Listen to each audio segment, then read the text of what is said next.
আসসালামু আলাইকুম। হযরত আদম আলাইহিস সালামের সৃষ্টির রহস্য। বিশ্ব ইতিহাসে প্রথম মানুষ ও প্রথম নবী হিসেবে আল্লাহ পাক আদম আলাইহিস সালামকে নিজ দুহাত দ্বারা সরাসরি সৃষ্টি করেন।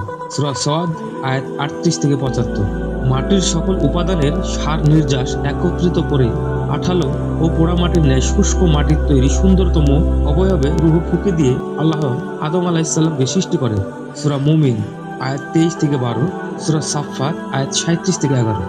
অতঃপর আদমের পাঁজর থেকে তার স্ত্রী হাওয়াকে সৃষ্টি করেন। আর এই কারণেই স্ত্রী জাতি স্বভাবগতভাবেই পুরুষ জাতির অনুগামী ও পরস্পরের প্রতি আকৃষ্ট। অতঃপর স্বামী স্ত্রীর মাধ্যমে যুগ যুগ ধরে একত্রিত নিয়মে মানব বংশ বৃদ্ধির ধারা অব্যাহত রয়েছে। কুরআনের বর্ণনা অনুযায়ী প্রথম দিন থেকেই মানুষ পূর্ণ চেতনা ও জ্ঞান সম্পূর্ণ সভ্য মানুষ হিসাবেই যাত্রারম্ভ করেছে এবং আজও সেইভাবেই তা অব্যাহত রয়েছে। অতএব গুহামানব, বন্যমানব ও আদিম মানব ইত্যাদি বলে অসভ্য যুগ থেকে সভ্য যুগে মানুষের উত্তরণ ঘটেছে বলে কিছু কিছু ঐতিহাসিক যেসব কথা শুনিয়ে থাকেন তা অলীক কল্পনা ব্যতীত কিছুই নয়। সূচনা থেকে এ যাবৎ এই দীর্ঘ পথ পরিক্রমায় মানুষ কখনই মানুষ ব্যতীত অন্য কিছু ছিল না। মানুষ বানর বা উল্লুকের উদ্ধৃত রূপ বলে ঊনবিংশ শতাব্দীতে এসে চার্লস ডারউইন 1809 থেকে 1882-তে বিবর্তনবাদ থিওরি অফ এভোলিউশন পেশ করেছেন। তা বর্তমানে একটি মৃত মতবাদ মাত্র এবং তা প্রায় সকল বিজ্ঞানী কর্তৃক প্রত্যাখ্যাত হয়েছে। প্রথম মানবজাতি আদিপিতা আদম আলাইহিস সালামকে আল্লাহ সর্ববিষয়ে জ্ঞান ও যোগ্যতা দান করেন এবং বিশ্বে আল্লাহর খেলাফত পরিচালনার মর্যাদায় অভিষিক্ত করেন। সাথে সাথে সকল সৃষ্টি বস্তুকে করে দেন মানুষের অনুগত।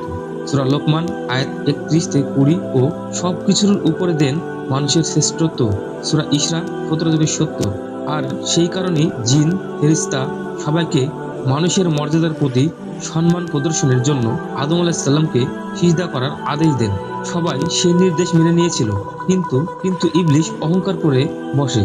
সেই নির্দেশ অমান্য করায় চিরকালের মতো অভিশপ্ত হয়ে যায়। সূরা বাকারা আয়াত ৩৪।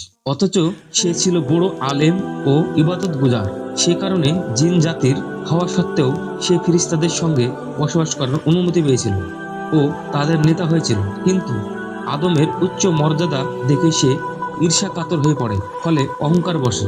আদমকে সিজদা না করায় এবং আল্লাহ ভীতি না হওয়ায় সে আল্লাহর গজবে পতিত হয়। এর জন্য জৈনক আরবি কবি বলেন, যদি তাকওয়াবিহীন ইলমের কোনো মর্যাদা থাকতো তবে ইবলিস আল্লাহর সৃষ্টিকুলের সেরা বলে গণ্য হতো। সবাই ভালো থাকবেন, সুস্থ থাকবেন। খোদা হাফেজ।